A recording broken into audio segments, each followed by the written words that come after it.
Dans le titre de notre conférence, il y a plein de mots-clés. C'est ça qu'on va parcourir ensemble. Alors, on va évidemment parler de la workplace. On va redonner quelques définitions des termes, la workplace, KM, IA, pour qu'on partage tout ça. Et il y a aussi un autre terme qu'on a voulu mettre en avant, la performance, le ROI. Chez ici, on a un vocabulaire, on appelle ça l'impact, parce qu'il n'est pas que économique, ce ROI, souvent. Et donc, on va parler de tous ces termes-là. Ça fait un certain nombre d'années qu'on travaille sur ces sujets de la workplace et aussi un certain nombre d'années sur ce sujet du KM. Il y aura différents vocabulaires, bases de connaissances, patrimoine des savoirs, etc. On va reparler de ça, mais le sujet du KM, c'est un sujet qui nous plaît parce que c'est souvent une dimension qui est sous-exploitée, sous-évaluée parfois dans la workplace et pourtant qui est un facteur intéressant de la performance parce qu'elle amène des sujets aussi très métiers. Et donc avec un ROI aussi qui est plus calculable plus directement. L'ordre du jour, rapidement, on va revenir sur les définitions comme je vous ai évoqué tout à l'heure, la workplace, le KM, l'IA et le combo entre ces éléments-là. Et puis on va, avec Gilda, justement, évoquer un certain nombre de cas d'usage du KM et de l'IA au service de la performance pour revenir après sur les conditions de mise en place de ce knowledge management. Donc voilà, un peu de théorie, un peu de pratique. Je démarre direct. Gilda me presse en m'envoyant la slide, mais on va partir de la workplace. Quand on parle workplace, et notamment aujourd'hui, on a un vocabulaire qui est autour de la solution, de la technologie, des outils. Mais au-delà de ça, ce que je voulais vous dire, c'est que c'est des moyens à disposition. Donc, quand on entend la workplace, cet environnement numérique de travail, si je peux le faire en français, on a un certain nombre de moyens à disposition des collaborateurs pour réaliser le travail de l'entreprise. Souvent, quand on cartographie ce qu'est la workplace, vous voyez, on définit un certain nombre de cases et de domaines. Ici, la communication. L'entreprise a besoin de parler à l'ensemble de ses populations, voire à l'externe. Donc, la communication. La socialisation, c'est aussi le fait d'ajouter à cet environnement de travail la voix de chacun, la voix de chaque collaborateur, le participatif, tous ces mots-clés-là.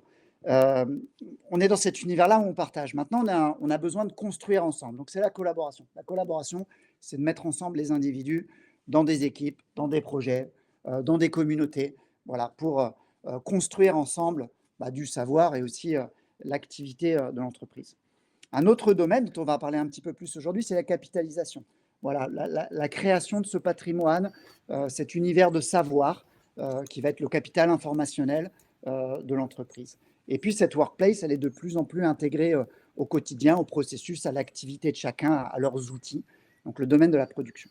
Ça nous donne 5 familles de moyens à disposition qui vont être couverts par un certain nombre de fonctionnalités, d'outils connectés, etc. Et puis, ça se joue à différentes échelles, la workplace, parce qu'il faut que j'assure le travail individuel de chacun, de l'individu, il faut que j'arrive à l'accompagner dans l'ensemble de ses équipes, projets, espaces, etc. Il faut que j'arrive à le faire à l'échelle de l'entreprise pour fédérer l'ensemble des personnes, des contenus, des outils. Et puis, le Graal, effectivement, arriver à développer ces échanges-là et ces moyens avec l'externe et toutes les parties prenantes de l'entreprise. Bref, la définition que je vous propose, c'est ça, c'est la workplace, voyez-le comme l'environnement numérique qui va agréger les informations, les services, les outils nécessaires à chacun dans ce travail collectif. Et donc, cet ensemble-là sur lequel on va travailler, qui est multi-étage. Et ce qui est intéressant dans la workplace, quand on parle de ce sujet-là, c'est pour ça que le sujet est passionnant, c'est que c'est souvent une des plateformes qui est celle qui est ouverte à tout le monde dans l'entreprise, donc la plus large. Et donc ça, c'est un potentiel intéressant à développer. Et c'est un capital. Et ce qu'on va voir par la suite, c'est dans ce capital-là, comment le knowledge management est un support, mais aussi un levier au développement de la workplace. Tu peux cliquer, Gilda. Alors, on a voulu faire on parlait de performance, on a voulu extrapoler un petit peu quels sont les enjeux de la workplace ou les bénéfices de la workplace. Quand on travaille comme ça chez nous, je vous disais, on parle de l'impact, c'est qu'on essaie de se rapprocher des parties prenantes. La workplace, évidemment, ses utilisateurs, c'est les collaborateurs généralement, mais la workplace, elle consolide aussi un certain nombre d'éléments pour l'entreprise. Et je le disais tout à l'heure, elle sert directement ou indirectement l'écosystème de l'entreprise, clients, partenaires. Je vous ai mis plein de mots-clés là. Bon, le but, ce n'est pas de rentrer dans chacun, mais c'est pour vous expliquer quand on cartographie les enjeux qu'il y a derrière ces moyens dont on a parlé, Eh ben, il y a plein de sujets autour de la workplace. Il y a évidemment un sujet qui est surligné ici parce qu'on va y revenir, mais celui de la productivité, la performance, l'efficience, tous ces termes-là. En quoi la workplace va aider la productivité individuelle de chaque collaborateur, en lui donnant accès à un certain nombre d'informations de service, en lui donnant des facilités, en l'aidant à faire son travail, à prendre les bonnes décisions. Et puis en même temps, cette productivité, elle se réalise à l'échelle collective en synthèse. Elle fait gagner du temps. La workplace, elle doit aider aussi à la qualité de l'ensemble du travail de chacun. Il y a plein de mots-clés là et on verra que ces enjeux-là, ils sont souvent interdépendants. Parce qu'effectivement, si je fais de la qualité, bah, je sers mieux mes clients. Et ça, c'est important de comprendre tous ces éléments-là parce que la structuration qu'on va faire dans la workplace, et quand on parle de structuration, on parle souvent de gestion des connaissances ou de knowledge management, et bah, elle va guider l'ensemble de ces enjeux-là. Et donc, si je dois vous donner une formule pour les plus mathématiciens aujourd'hui du ROI, on aime bien dire que le ROI de la workplace, ça va être la somme des expériences de chaque collaborateur. Je vais accompagner chaque collaborateur dans l'expérience de l'entreprise qu'il va avoir, mais c'est aussi, je vais additionner à ça l'impact du collectif. L'intelligence collective, on dit parfois, mais l'impact multidimensionnel du collectif. Et si je dois faire un ROI, je vais enlever les ressources qui sont nécessaires à la réalisation et au maintien de cette workplace, alors ressources qui sont technologiques, humaines, organisationnelles, etc. En unité, quand on parle de la workplace, alors c'est toujours compliqué de parler d'unité financière, d'euros économisés ou générés, quoique on va y revenir un petit peu tout à l'heure. On a souvent cette unité de temps dans la workplace, le temps que je fais gagner, le temps que j'économise, le temps que j'accélère parce que l'information est à disposition. On peut aussi parler en termes de données qu'on va générer. Hein. Si le temps est de l'argent, on sait bien que la donnée est aussi un capital d'entreprise. Et cette donnée-là, elle est moins structurée que la data dont on parle souvent parce que c'est des idées, c'est des questions, mais c'est ce patrimoine-là. Et puis, on va aussi mesurer la satisfaction des différentes parties prenantes. Voilà pour ce que sont les grands enjeux. On va revenir un petit peu en zoom tout à l'heure en prenant le focus du KM. Derrière ces enjeux-là, Gilda, si tu veux, on vous l'a fait un petit peu comme ça en disant mais c'est pas tout rose quand on parle, on peut cartographier un certain nombre d'enjeux. On a aussi beaucoup d'irritants ou de difficultés qui arrivent dans certaines plateformes ou qui nous sont remontées quand on doit travailler sur ces sujets-là. On vous en a mis plein. J'imagine que certains des éléments parlent à certains d'entre vous.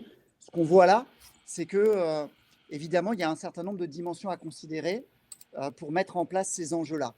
Il faut qu'on ait les bonnes informations à disposition. Et ça, il y a pas mal de paradoxes que vous voyez au travers de ces irritants-là. Il y a beaucoup de paradoxes parce qu'on a souvent trop d'infos, mais on n'a pas la bonne info. On a souvent trop d'outils, mais on a besoin de nouvelles fonctionnalités. On a besoin de décentraliser, mais on a aussi besoin de centraliser et de développer la transversalité.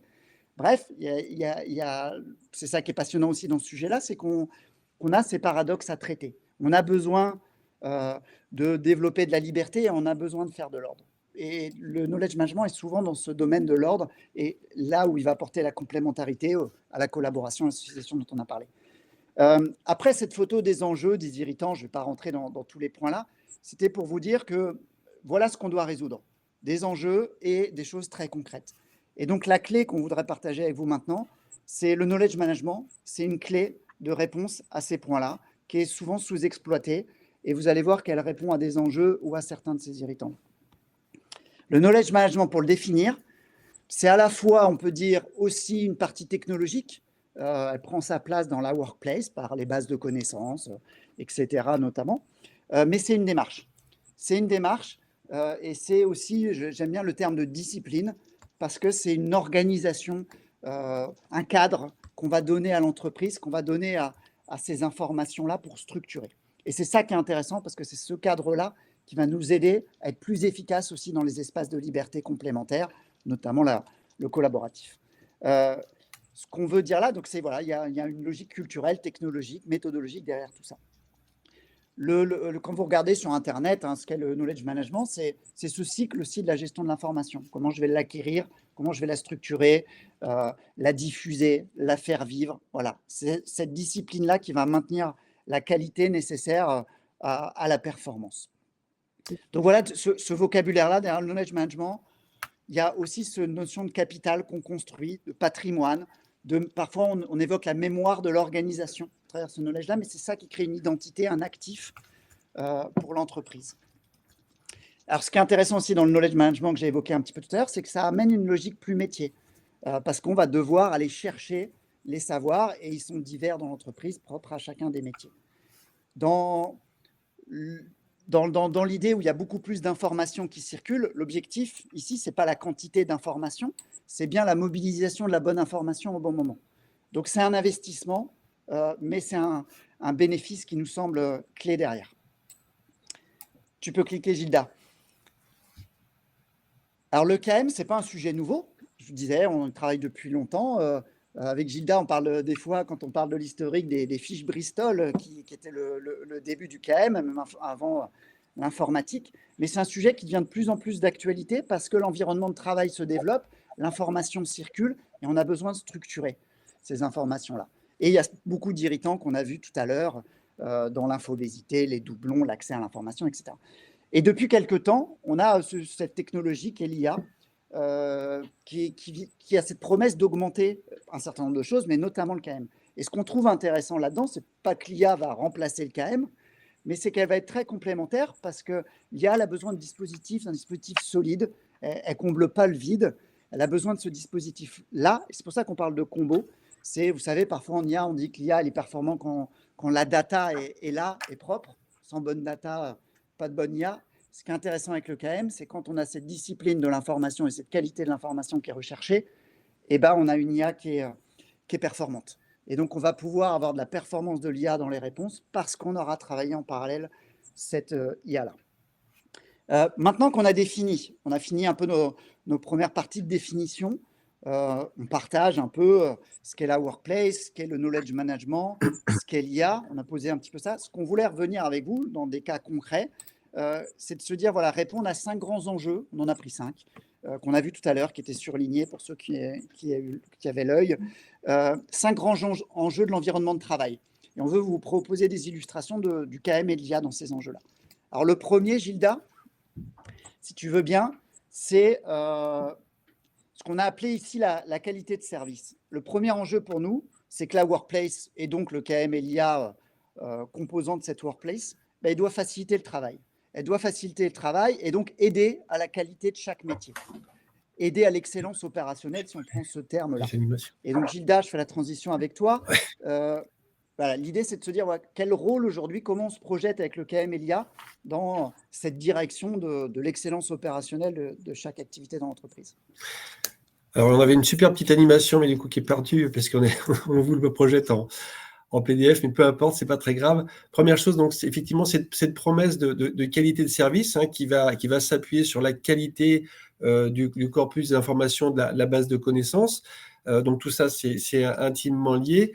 On va avoir besoin, on a des vrais enjeux de mesure de tout ça. On va avoir un premier besoin de mesurer en fait ce que ça donne, ce que donne, comment est-ce qu'on améliore la qualité de service à travers la qualité de cette base de connaissances.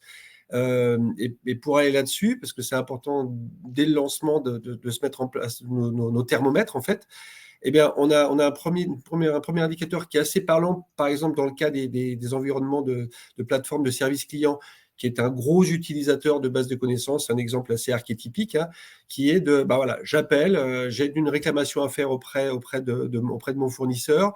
Est-ce qu'un appel va suffire ou est-ce qu'il va falloir que je rappelle 4 fois pour qu'ils comprennent? Et bien entendu, plus les outils, tous les savoirs qu'on met à disposition et toute la qualité des savoirs qu'on met à disposition de la personne qui va prendre cet appel est élevée, et plus on aura ce qu'on appelle dans l'évaluation des qualités de service client, un taux de résolution de premier contact. Et cet indicateur-là, qui est un indicateur assez parlant, évidemment, on va essayer de le rapprocher le plus possible du 100%. Dans le même ordre d'idée, donc là, vous voyez, on est en mesure interne, et on pourra avoir la déclinaison externe de cette mesure de la satisfaction de la qualité de service en demandant à nos clients s'ils sont satisfaits de ma plateforme de SAV, pour prendre cet exemple. Dans le KM, quelle forme ça va prendre? Alors, bien entendu, on parle du KM, mais on pourrait presque utiliser le pluriel, puisque on ne va pas avoir une base de connaissances, on va avoir besoin de décliner des bases de connaissances en fonction de différentes approches, différents services ou différents départements dans l'organisation ou dans l'entreprise. On n'outille pas de la même manière voilà, un service d'offre, par exemple, qu'un service de relation client, l'exemple que je prenais juste avant. Dans chacun de ces domaines, chacun de ces départements, pour chacune de ces bases de connaissances ou de bases KM, on va probablement avoir à mettre des rôles et à gérer l'information d'une façon particulière. Donc tout ça, l'outil, on va glisser dans cette petite boîte verte là que vous verrez sur les slides qui vont suivre. Ce sera toujours la même chose, c'est comment est-ce qu'on outille. On parle outil ici. Comment je vais outiller ces besoins-là dans le cadre du KM avec une plateforme comme J-Platform par exemple. Ça va être bien identifier les rôles, qui a le droit de faire quoi, qui a le droit de lire, qui a le droit de commenter, qui a le droit de créer. Mais ces rôles-là, forcément, vont passer, le cycle de vie d'un contenu, ça va passer par un circuit de validation qui font que dans certains cas, évidemment, tout le monde aura le droit de créer, mais dans d'autres cas, j'aurai le droit d'exposer des contenus qu'à partir du moment où j'ai un rôle, j'ai une habilitation particulière. Si vous revenez juste à la ligne au-dessus, bien entendu qu'une base de connaissances de type RH, elle va être créée et maintenue par des personnes qui ont cette habilitation RH et pas par tout le monde. Autour du KM, évidemment, on a des besoins d'exactitude, des besoins de fiabilité, mais il y a des besoins de fraîcheur. Donc tout ça, ça va s'appuyer sur cette notion de versionning qui est un grand classique des CMS sur laquelle sont montées les bases de connaissances ou le KM avec Gelios. Et puis derrière, forcément, ça naît, ça vit, et puis ça meurt. Et on a besoin d'archiver des contenus et pas laisser à la traîne des contenus qui ne seraient plus d'actualité. Alors, ce qu'on constate chez un certain nombre de nos clients, c'est que les bases de connaissances, elles n'ont pas toutes les mêmes caractéristiques. Dans certains cas, on va avoir associé à un contenu une notion de confidentialité et ou de sensibilité. Ce qui fait qu'on attache en fait à certains contenus un besoin de réévaluation régulier. On va avoir un contenu qui va être finalement piloté par un référent sur un domaine, un sous-domaine. Et puis, c'est ce référent-là qui va avoir pour mission de faire que, très fréquemment, s'il s'agit d'un contenu très sensible, il va devoir prendre le contenu, s'assurer qu'il est toujours d'actualité, l'ajuster si nécessaire et le remettre en circulation. Et dans certains domaines où on a des domaines réglementaires qui bougent beaucoup, cette sensibilité-là ou ce besoin de revalidation de contenu régulier est un enjeu vraiment crucial sur le KM. Donc, on a tous les outils pour piloter tout ça. Je le disais que ça vit, la connaissance, on aura l'occasion d'en reparler plus tard, mais la connaissance, elle est notamment sur le terrain, la fameuse intelligence collective ou la contribution du terrain qui était évoquée tout à l'heure par Nicolas. Il faut qu'on ait, et c'est un vrai enjeu de qualité, la possibilité de donner à chacune des personnes qui utilisent ces contenus de dire ça, je trouve que ça ne va pas assez loin, ça, je ne l'aurais pas dit comme ça. Alors évidemment, on ne s'arrête pas juste à prendre en compte les remontées comme ça sans discrimination, mais en tout cas, les remontées terrain ou les feedbacks utilisateurs, comme on les appelle, qui sont une fonctionnalité très, très basique sur la plateforme, sont un gage de maintien de la qualité du contenu et donc du service poussé. Vous avez vu ma petite patate verte, et je vais avoir sur toutes les slides qui vont suivre la même en bleu. C'est là où j'étends un petit peu le service en se disant comment est-ce que l'IA peut aller améliorer en fait ces besoins de qualité, cet enjeu de qualité, avec des choses classiques que l'IA peut très bien faire. Alors, on a un classique sur les plateformes de partage et de knowledge, qui sont les suggestions de contenu. Vous avez lu ça, tiens, tel contenu est assez proche, ça vaut peut-être le coup que vous alliez jeter un coup d'œil. On peut pousser en fait cette notion de suggestion par toutes les grandes facultés très, très, très fortes de l'IA, d'analyse sémantique. Donc, on ne va pas laisser la main soit à la personne qui va associer des contenus ou soit à une plateforme qui, parce qu'il y a des similitudes de catégorisation ou de thèmes, de rapprocher des contenus, on va aller un peu plus loin. On va utiliser les capacités d'analyse sémantique de l'IA pour faire une espèce de suggestion comme ça, mais dynamique. Okay, donc ça, c'est un premier point qui va, je pense, parler à pas mal de gens. Ensuite, je reviens sur l'analyse de la qualité de la donnée au service de la qualité de service. On a l'exhaustivité, la fraîcheur, la cohérence. Tout ça, pareil, analyse des contenus, on va pouvoir identifier des doublons, on va pouvoir identifier dans certains cas des contradictions et pouvoir les traiter. On va pouvoir aussi, feedback utilisateur, analyser tout ce qui est remonté par les utilisateurs pour en faire un contenu un peu plus synthétique, ce qui demanderait beaucoup de temps si ça devait être fait à la main. Donc, vous voyez, sur ces enjeux qualité, on a des outils de mesure, une proposition un peu classique de KM, et qu'on va essayer de booster. En tout cas, c'est ce qu'on propose ce matin avec de l'IA. Merci Gilda. Je reviens sur un point pour faire un petit résumé, effectivement. Le pont sur cette slide-là, c'est bien que la qualité du métier de chacun passe par la qualité du savoir en amont. Si j'ai le bon savoir, je fais mieux mon métier. Et donc, avoir les bons savoirs, et c'est ça là, ce qu'on travaille dans les accompagnements autour du KM, c'est, comme tu l'as dit, mais je trouve assez intéressant de le répéter, c'est que ça passe par le fait d'avoir les savoirs à disposition, évidemment, qu'ils soient pertinents, qu'ils soient à jour. Voilà, toutes ces dimensions-là, c'est ça qu'on va travailler, parce que le savoir fait le bon travail. Allez, si tu veux, le deuxième enjeu, deuxième angle, c'est qu'on imagine maintenant que… Ouais, ouais, excuse-moi Gilda, peut-être avant que vous continuiez, juste j'ai remarqué que ton micro était moins fort que celui de Gilda. Donc si tu pouvais parler un peu plus près ou ouais, voilà, c'est juste pour le confort de nos participants. J'ai l'impression de parler Super, fort merci en beaucoup. plus. Alors, tu vois, Sarah, je suis seul dans mon bureau. Ouais, j'essaye de parler plus fort. OK. On imagine maintenant, on se projette, notre savoir est disponible. On vient de le traiter dans la slide précédente. Une autre promesse du KM, c'est d'apporter de la facilité, c'est de répondre à un irritant qu'on a vu tout à l'heure. C'est que, OK, il est là le savoir, mais moi je ne le trouve pas, je perds du temps, c'est pas pratique, etc. Comment, avec ce savoir disponible, Gilda, on fait gagner du temps, de la productivité aux collaborateurs? Alors, on va voir comment on le fait. Je vais revenir sur mes indicateurs qui sont de dire, on va expliquer les choses après. Comment est-ce qu'on peut le mesurer? Il y a effectivement un grand classique, un irritant assez classique de je trouve pas ce que je cherche. Eh bien, on va avoir un premier outil de mesure très très simple et très automatisé de combien de temps il me faut pour rechercher, ou plus exactement pour trouver ce que je cherche. Alors, on a mis le temps de recherche parce que c'était plus français que dire le temps de trouvage. Mais en tout cas, combien de temps je prends pour aller à l'endroit où je veux aller?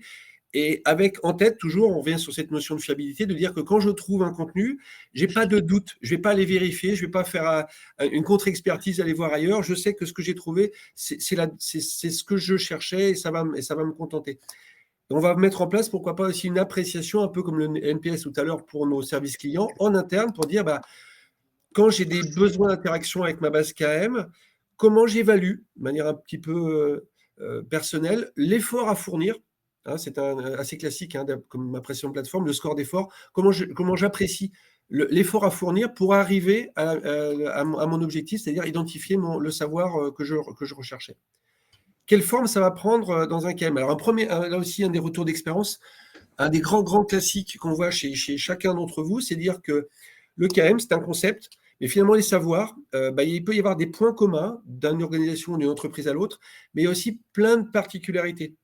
Et j'expliquais tout à l'heure qu'il va y avoir des KM par service, il y a aussi des KM par entreprise ou des KM par organisation. Premier enjeu, ça va être de cartographier en fait, et j'en parlais cette semaine avec une personne qui, je pense, est connectée aujourd'hui.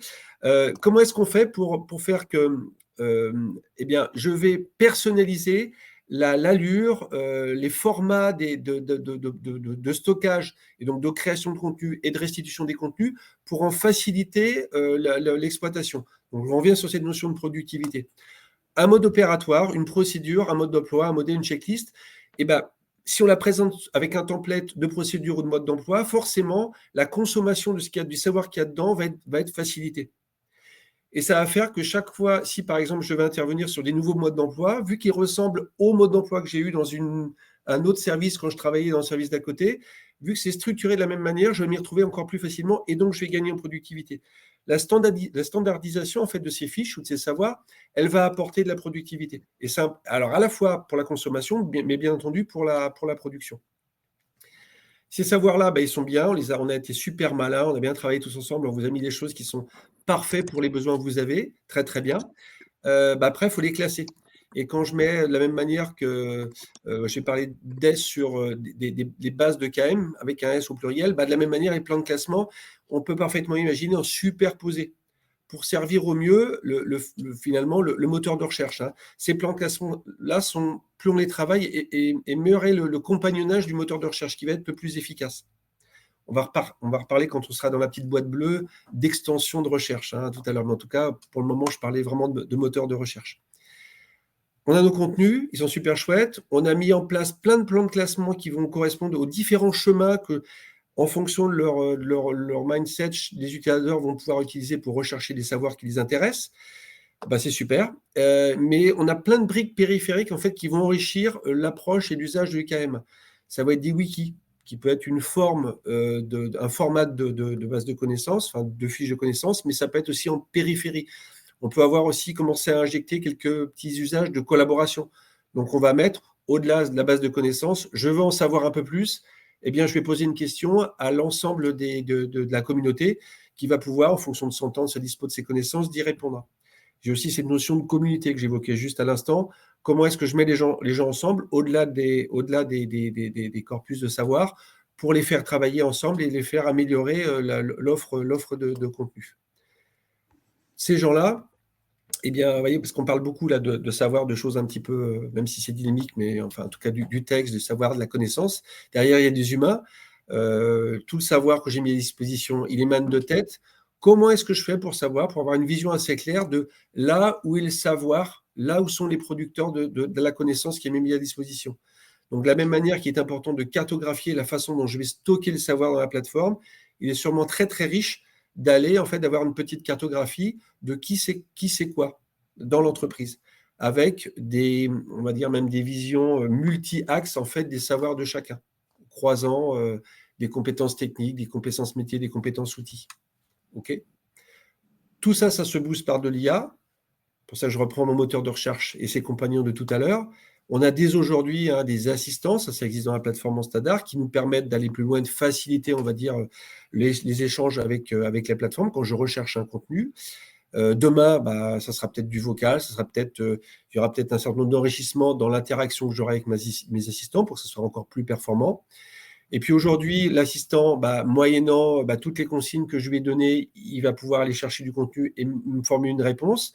Mais on peut imaginer que demain, en fonction de mes interactions passées moi avec la plateforme, les suggestions de réponses qu'il me fera seront personnalisées.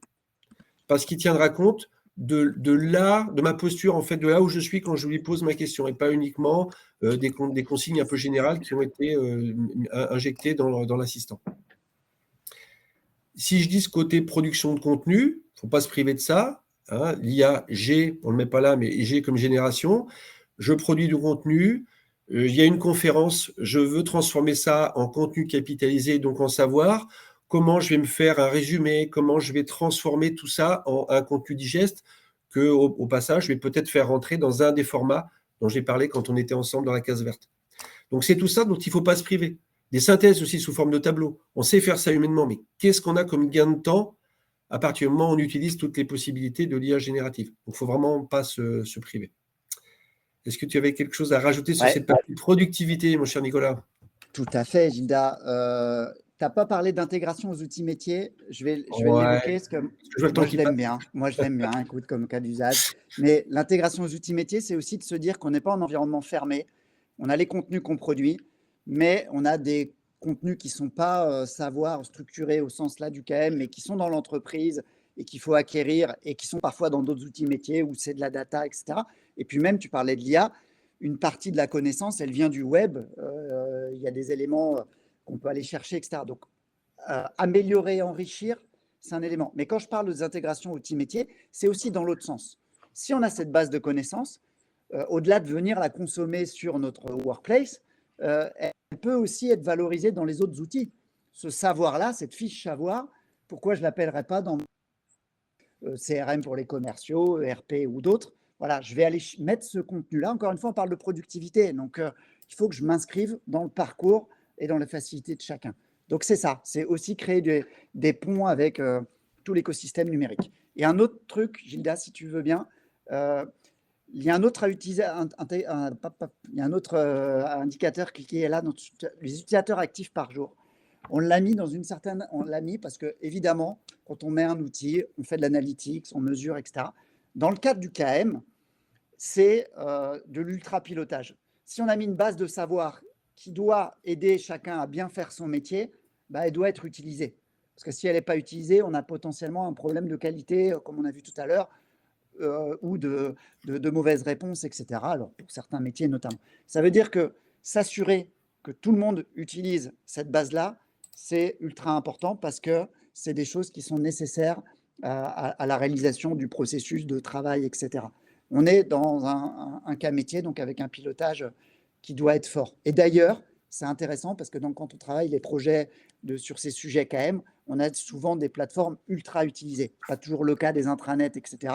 Dans les domaines KM, on a des plateformes ultra utilisées parce qu'elles répondent à des besoins métiers. Et c'est ce travail-là qu'il faut qu'on développe, c'est cette adéquation avec les problématiques quotidiennes. Ouais, je vois qu'il y a une question, et Jean-François qui pose une question que je vais saisir au vol, hein, si ça va. Ça te permet de reprendre ton souffle.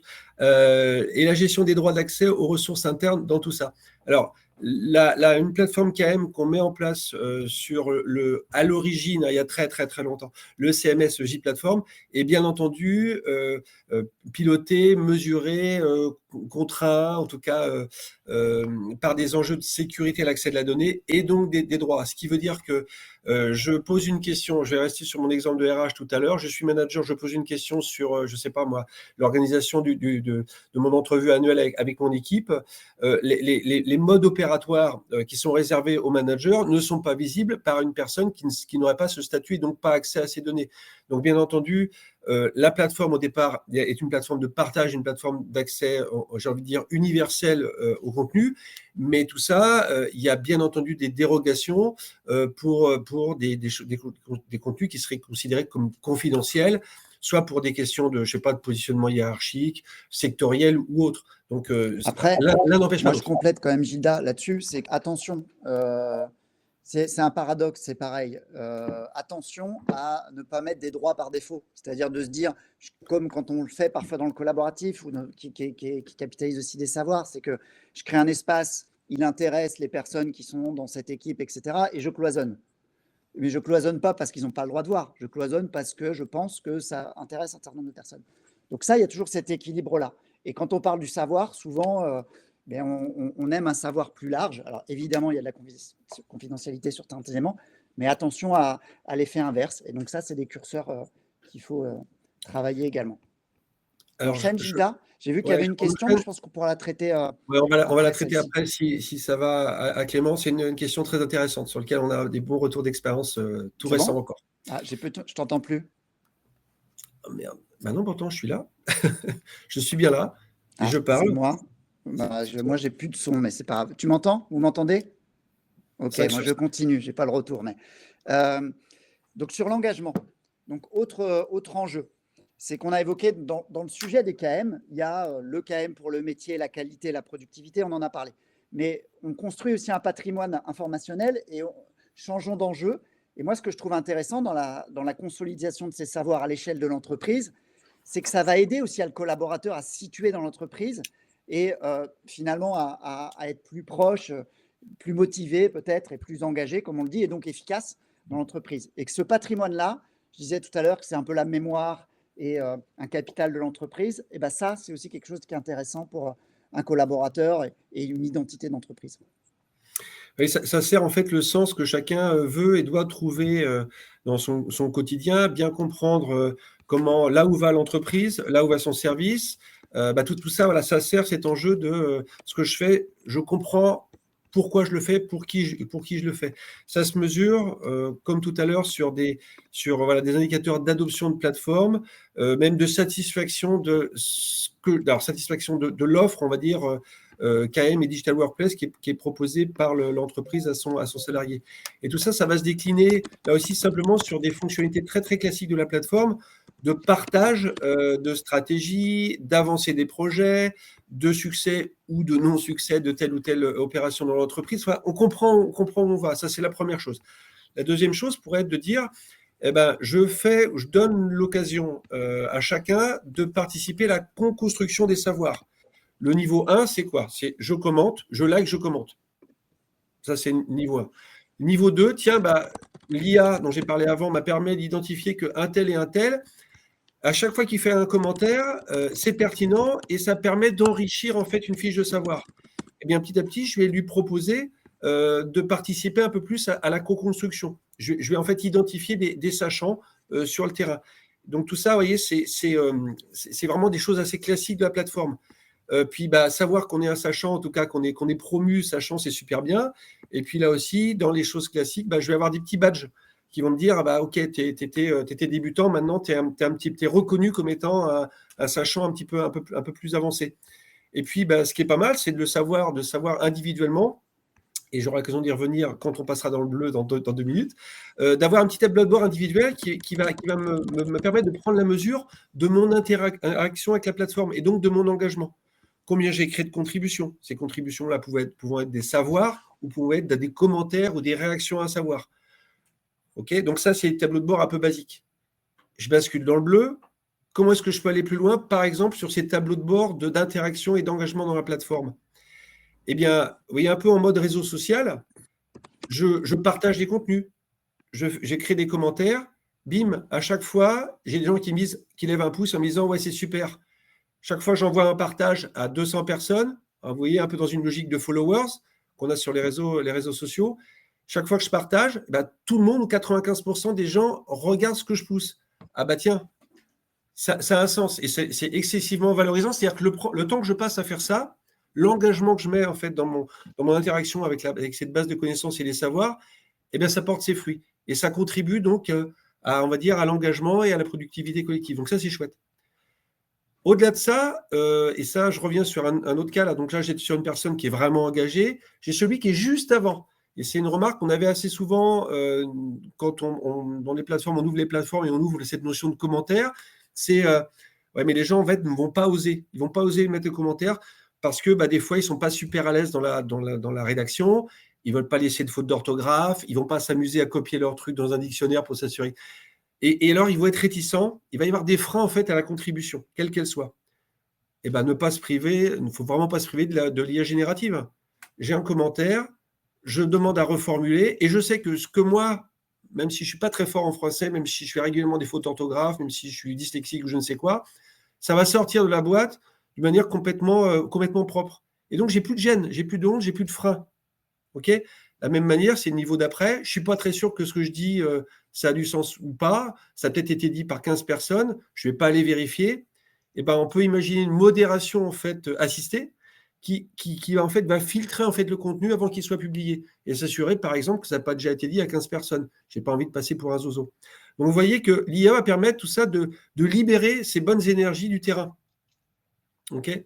Et alors il y avait le concept de suggestion dont on avait déjà parlé ensemble. Pareil, je vais pouvoir avoir de la même manière des suggestions mais qui vont être très personnalisées et qui vont favoriser mon engagement autour de la plateforme. Donc vous voyez, il y a plein de choses qui existent en standard. Potentiellement un certain nombre de verrous et qu'on a constaté chez l'ensemble du client, l'IA peut permettre de les lever. Est-ce que c'est bon pour tout le monde? Personnellement, donc je continue. Donc tout ça... Vas-y, je t'en prie. Je fais la transition, j'ai récupéré le son. Du coup, on a ce patrimoine de connaissances, de savoir. Et donc là, la question qui est évidente, c'est, de manière très concrète, ce patrimoine, il doit aider à développer, à monter en compétences pour chacun. En tout cas, c'est un capital à exploiter pour chaque collaborateur dans l'entreprise, dans le développement de ses compétences. Encore une fois, plus on est compétent, plus l'entreprise sera performante. Absolument, absolument. Et je disais, ce que je veux dire sur cette partie de compétences, en gros, il y a 3 grands temps dans le cycle de vie, alors non plus d'un contenu, mais d'une personne, d'un collaborateur dans une organisation, une entreprise. Il y a l'arrivée, il y a sa vie et sa sortie. On ne va pas parler de la sortie, on va rester sur des choses un peu positives.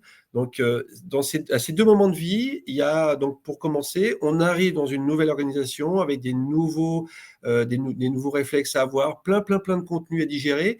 Et il y a un vrai enjeu lié à la qualité et la productivité, qui est de dire cette montée en chauffe en fait un nouveau collaborateur, il faut qu'il se fasse dans le temps le plus court possible, évidemment dans la maîtrise, mais idéalement si une personne au lieu de mettre 3 mois pour être efficace, elle n'en met qu'un, elle va être contente. Et puis forcément ses managers et l'organisation va aussi être satisfaite. Donc il y a cette partie d'onboarding sur laquelle on peut déjà mettre en place un premier indicateur d'évaluation pour s'assurer qu'on a bien mis en place tout ce qu'il fallait pour valoriser les compétences et les montées en compétences initiales. On a un autre si on bascule après dans la vie d'après, on va dire je suis là depuis un certain temps dans l'entreprise, eh ben, j'ai besoin de continuer à me former, à apprendre des nouvelles choses. Comment, au-delà de la mise à disposition des savoirs, leur exposition et leur capacité à être retrouvés facilement, comment est-ce que moi, je me forme quand même? Comment est-ce que je structure en fait toutes les connaissances de l'entreprise sous forme de parcours pour donner la possibilité à chacun, au-delà de ce que des parcours de formation auxquels mon manager, moi, va m'inscrire, parce qu'il considère que c'est central, comment est-ce qu'en autonomie, je peux aller chercher un petit peu plus loin. OK ? Et puis tout ça, ça peut servir à un enjeu aussi mesurable, qui est de dire, j'ai une question, eh bien, comment en autonomie, je vais être capable d'aller trouver la réponse tout seul. Alors quand je dis tout seul, ça peut être tout seul, ou ça peut être, vous vous rappelez la slide précédente, une communauté d'experts, ou aller chercher la personne qui va être capable de me donner l'information, au-delà de la base de connaissances en tant que telle. Tout ça dans le KM, c'est ultra classique, hein. Plein d'outils sur étagère. On va pouvoir créer des fiches savoir, on va pouvoir mettre en place des vidéos de formation interne, externe, mettre en place des tutos, mettre en place des outils, des savoirs, donc du micro-learning qui est mis à disposition en libre accès un petit peu à chacun, hein, pour faire de l'auto-formation. Ça peut être aussi, alors moi j'aime bien cet exemple-là parce qu'il parle à peu près à tous, c'est le fameux lexique métier. Un lexique métier, j'arrive dans une entreprise, et c'est PTR, ça a une signification très très particulière qui parle à tous, sauf à moi qui viens d'arriver. Donc j'ai besoin comme ça de rentrer dans ce lexique, dans ce verbiage, tous ces acronymes ou ces indicateurs particuliers qui parlent à vous et qui ne parlent pas à l'entreprise d'à côté. Et donc ça va être là aussi un gain en qualité dans la compréhension des fiches, dans lequel c'est sûrement l'acronyme qui est posé et pas le terme en plein texte. Ça va être aussi en efficacité. Je ne vais pas me poser la question de savoir, mais qu'est-ce que ça veut dire? Donc, on est vraiment là sur des outils assez classiques de la plateforme qui vont me permettre de monter en compétences, soit à mon arrivée ou soit tout le long de ma carrière. Notion de parcours évoquée précédemment, hein, ça va dans le micro-learning. Comment est-ce que j'outille en fait sous forme de parcours de formation, je structure en fait mes savoirs de façon à les mettre à disposition de l'arrivant et puis de la personne qui, par exemple, devient manager. Donc, vous voyez, c'est pour ça qu'il y a 3 petits points après onboarding. Il y a des parcours, la structuration des savoirs, va se faire tout au long de la vie du collaborateur chez vous. Intéressant aussi dans cette notion de KM, notion de montée en compétence, c'est que on va accéder, je l'ai dit, mais je le redis parce qu'il me semble que ça a un intérêt aussi dans la vision valorisation des compétences. Je vais pouvoir accéder au savoir par différents plans de classement. C'est ce qui se cache derrière le terme de multicatégorisation. D'accord ? Donc, je peux accéder parce que moi, j'ai une vision marché des contenus. Donc, c'est ça qui va m'intéresser. Donc, les produits marché. Puis, je peux avoir de cette même base produit qui se cache derrière mon KM, je ne sais pas, sous forme des produits qui ont permis d'élaborer mon produit fini. Donc, c'est le minerai et c'est plus le marché qui est servi. Donc, vous voyez, j'ai plusieurs approches toujours sur les mêmes contenus. Et puis pour finir, je peux avoir besoin de m'ouvrir sur d'autres savoirs qui ne sont pas mon cœur de métier d'aujourd'hui, mais qui vont me permettre, parce que je vais un petit peu papillonner et fouiller, d'enrichir ma connaissance du sujet. Okay ? Tout ça d'un point de vue de l'IA, ça va pouvoir être servi. Pourquoi ? On parle de micro-learning, par exemple, de learning qui sont poussés. On a le classique descendant, le manager qui dit, tiens, toi, ton sujet, ta feuille de route pour l'année, ton objectif, c'est ça. Ça me semble hyper pertinent que tu ailles voir ça. Mais il peut y avoir aussi, des capsules de savoir qui vont être détectées comme pertinentes par une IA au regard des interactions que j'ai avec la plateforme. Régulièrement, même si ce n'est pas mon cœur d'activité, je réponds par mes commentaires ou à des questions qui sont posées par un tel ou un tel.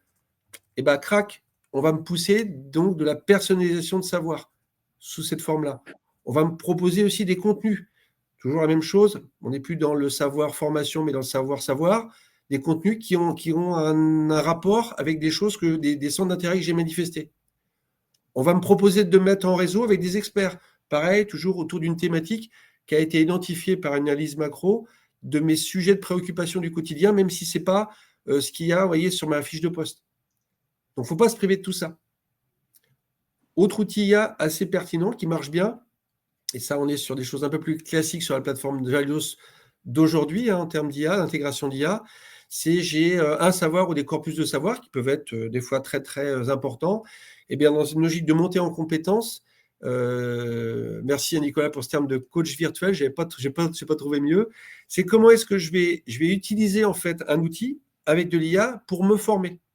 Et donc, je vais questionner mon contenu ou mes contenus exactement comme je pourrais le faire avec une personne physique qui serait experte des contenus en question. D'ailleurs, c'est peut-être ce que je serais amené à faire avec cette personne si un jour je la croise, mais elle n'a pas de temps à m'accorder là.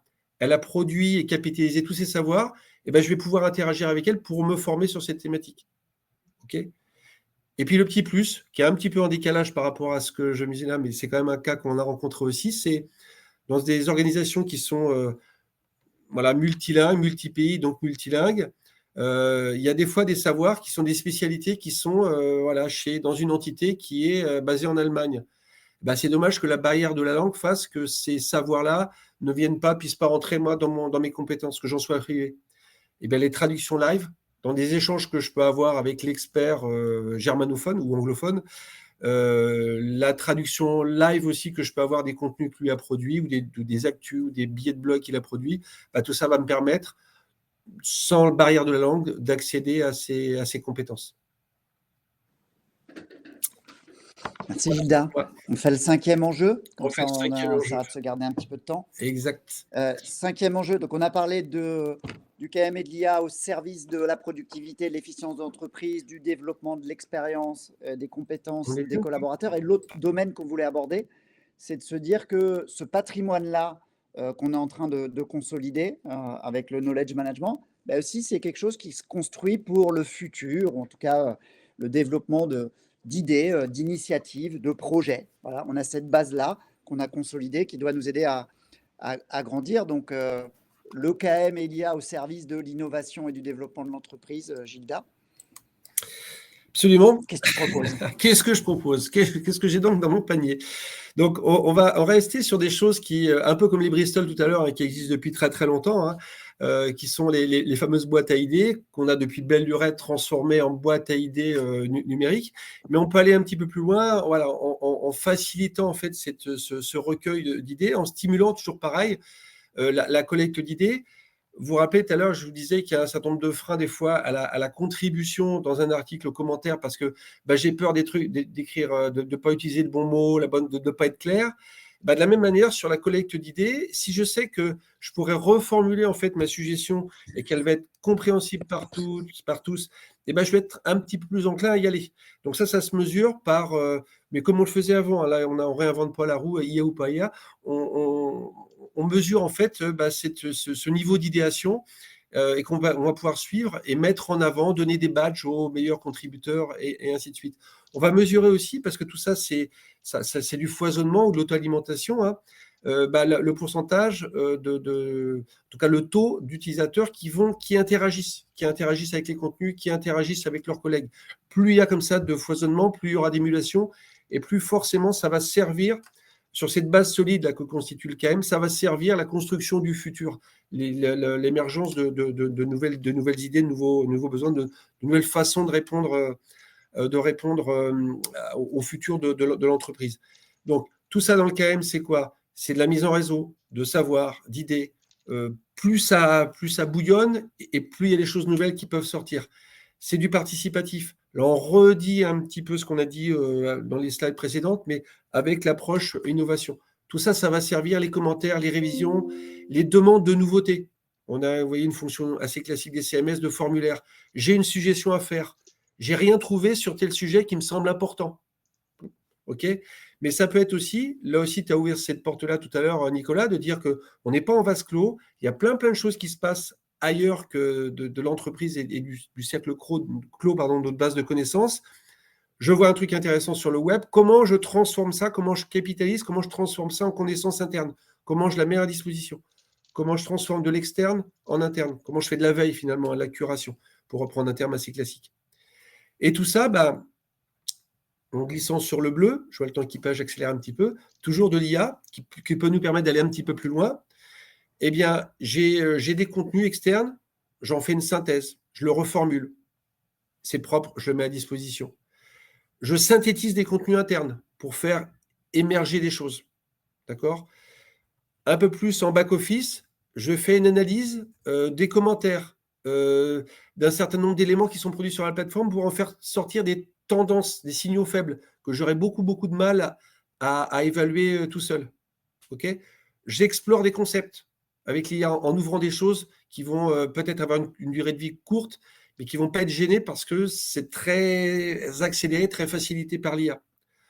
Donc, l'idée, voilà, étant de dire que, encore plus que tout ce qu'on a dit avant, rien ne doit rester dans les têtes. Tout le tacite doit être rentré au service de l'innovation. Puis c'est un petit peu là que je voulais en finir sur cette slide. Merci. Tiens, si tu veux cliquer. Donc, je fais une petite synthèse. On a évoqué la valeur du KM avec 5 enjeux globalement, hein, l'excellence opérationnelle que va apporter le KM, la productivité, l'engagement des collaborateurs, le développement de leurs compétences, l'innovation sur lequel on était juste avant. Ce qu'on voulait vous dire, c'est qu'il voilà, y a des valeurs concrètes, il y en a d'autres. Gilda vous en a listé, je comptais les nombres d'exemples, cas d'usage. On a une quarantaine de points qu'on a mis, il y en a évidemment d'autres, mais il y a des solutions. Il y a des idées. Ce qu'on veut évoquer avec vous aujourd'hui, c'est que voilà, il y a ces enjeux-là. Et ce qui est intéressant, c'est que c'est très concret et c'est très opérationnel et métier. Le knowledge management, au-delà des solutions, c'est une discipline, je l'évoquais tout à l'heure. Et ce qu'on travaille quand on fait du knowledge management, c'est de s'assurer que nos connaissances, eh bien, on puisse assurer un certain nombre de paramètres et progresser sur 5 paramètres, si vous les voyez ici. C'est de s'assurer que tous ces savoirs-là, ils soient disponibles. C'est-à-dire qu'on donne à disposition de chacun des métiers, chacun des sujets, les informations pour bien travailler. C'est la disponibilité. Ces informations-là, évidemment, on en a parlé longtemps, il faut qu'elles soient de qualité. Les savoirs, ils doivent être qualité, à jour, pertinents, etc. Parce que si c'est là, mais que ce n'est pas à jour, ça ne marche pas, évidemment. Il faut que ce soit accessible. Accessible, ça veut dire que ce n'est pas juste une somme d'informations, c'est d'aller vers l'utilisateur. Donc, dans les bons formats, avec la catégorisation qui facilitera la recherche, voire l'IA, s'assurer que c'est confortable pour l'utilisateur et donc utiliser. Donc, utiliser l'adoption. C'est que si on fait cet investissement, parce que c'est du temps, c'est des personnes, etc., eh bien, il faut qu'on ait cette adoption-là. Et si on a les savoirs, la qualité, on doit l'avoir, cette adoption-là, parce que c'est celle qui est nécessaire à la réalisation du métier. Et la boucle, pour faire un autre axe, c'est la participation. Si on peut co-construire les éléments, c'est mieux. Si à minima, on peut faire réagir, améliorer par les utilisateurs pour s'assurer de la qualité, c'est déjà très bien pour s'assurer que l'ensemble reste pertinent et que cette dynamique-là, c'est une dynamique dans la durée, comme je l'évoque tout à l'heure. On vous a fait sur la slide d'après, juste de manière un petit peu rigolote, vous pouvez vous le faire si vous voulez entre vous, mais on vous a fait des petits curseurs. Ouais, je vous ai montré tout à l'heure sur le radar, mais interrogez-vous sur est-ce qu'aujourd'hui, dans votre entreprise, les savoirs sont disponibles? Est-ce qu'ils sont disponibles pour tous les métiers? Un peu, beaucoup, à la folie, si vous voulez, entre 1, 2, 3, 4.